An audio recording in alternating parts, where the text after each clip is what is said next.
Facebook দেখবা, এটা আমি নিষেধ করছি না। মানিক সাহেব কলা পাতায় ঘুমাইলো নাকি? প্রথমত আমি একজন যুবক, তোমরা আমাকে বুড়া কখনো মনে করবো না। তোমরা আমার সাথে একমত? বুড়া বুড়া ভাব যদি এসে যায় তাইলে আর কাজ করা যাবে না। বয়স যাই হোক, পুরো চুল দাড়ি সব পেকে গেছে, তাতেও কোনো সমস্যা নেই, কিন্তু আমার মন যেন যুবক থাকে, তোমরা দোয়া করো। 2 নম্বর হলো, আমার নিরাপত্তা নিয়ে তোমরা চিন্তিত হবে না, তবে আল্লাহর কাছে দোয়া করবা। কারণ আমরা সকলেই আল্লাহর কাছে আমাদেরকে সাপোর্ট করে দিয়েছি। মহান রবের চাইতে বড় কোনো হেফাজতকারী নাই, আসমানের নিচেও নাই, জমিনের উপরেও নাই, এর বাইরে তো আর থাকার কোনো প্রশ্নই ওঠে না। সুতরাং যিনি চূড়ান্ত মুহাফিজ, তার হাতেই আমাদের বিষয়টা আমরা ছেড়ে দিয়েছি। তোমরা একটু চেষ্টা করো একটা চমৎকার আমল করার। এই আমলটা বাকি সমস্ত আমলকে আলোকিত করে। এটি হচ্ছে শেষ রাতের ইবাদত। এই ইবাদতটা যারা করতে পারে, বাকি ইবাদতগুলো আল্লাহ তাআলা তাদের জন্য সহজ করে দেন। এটা বড় কঠিন, কিন্তু অসম্ভব নয়। এটা কঠিন কিন্তু অসম্ভব নয়, এটা সম্ভব। এই জিনিসটা তোমরা ইনশাল্লাহ করবা।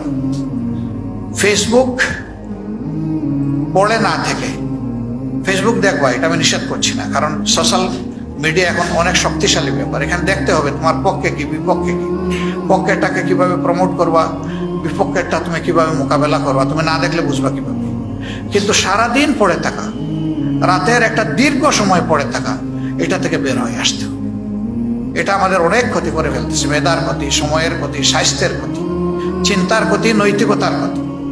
এই জায়গা থেকে আমাদেরকে অবশ্যই বের হতে হবে। বের হয়ে এই জায়গাটা আমরা যৌক্তিকভাবে কাজে লাগাবো ইনশাআল্লাহ।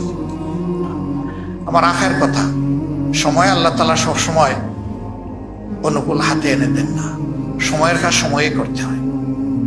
আজকের কাজ কালকে করবা, তোমার জন্য পড়ে থাকবে না, আরেকজন করে ফেলবে। কোনো ময়দান খালি থাকে না, হয় সেখানে ভালো গাছ থাকবে, না হয় আগাছা থাকবে, একটা হয়ে যাবে। এখন ময়দানটা আল্লাহ তাআলা অনুকূল করে দিয়েছেন। প্রতিষ্ঠান, ক্যাম্পাস এবং ঘর বাড়ি, কোনো জায়গায় এখন আর কোনো ব্যারিয়ার আপাতত নাই। রবের দরবারে দোয়া করে মহান রব যেন এই জিনিসটাকে দীর্ঘস্থায়ী করে। দীর্ঘদিন আমরা বঞ্চিত ছিলাম।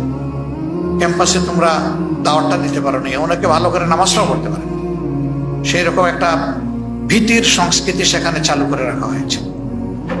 এ কাজ যারা করেছিল তারা এখন বিপর্যস্ত এবং অপদস্থ। আমরা এই সময় কোনো প্রতিশোধ নেব না, কাউকে নিয়ে ঠাট্টা মস্করা করবো না। মানিক সাহেব কলা পাতায় ঘুমাইলো নাকি ভালো জাজিমায় ঘুমাইলো, এগুলো আমাদের সাবজেক্ট না।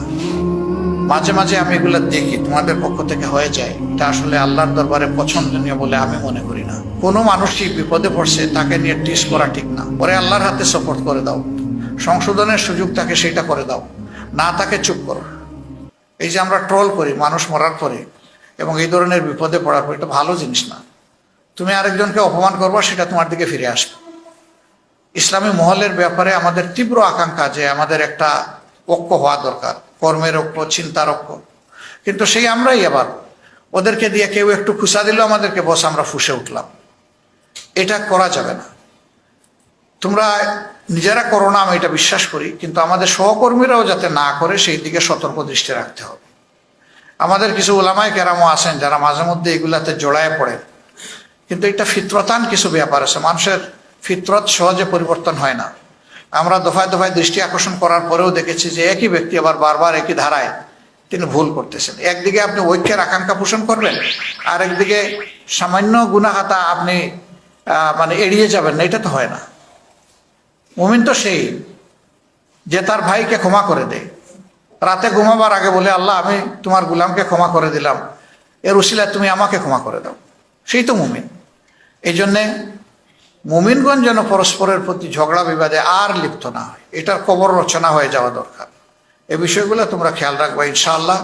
লেখাপড়ায় মনোযোগী হও। এতদিন পরিবেশ ছিল না, এখন যেখানেই প্রতিষ্ঠান চালু হবে সেখানে তোমাদেরকে মনোযোগী হয়ে নিজেদেরকে তৈরি করে নিতে হবে। Quality, quality and quality.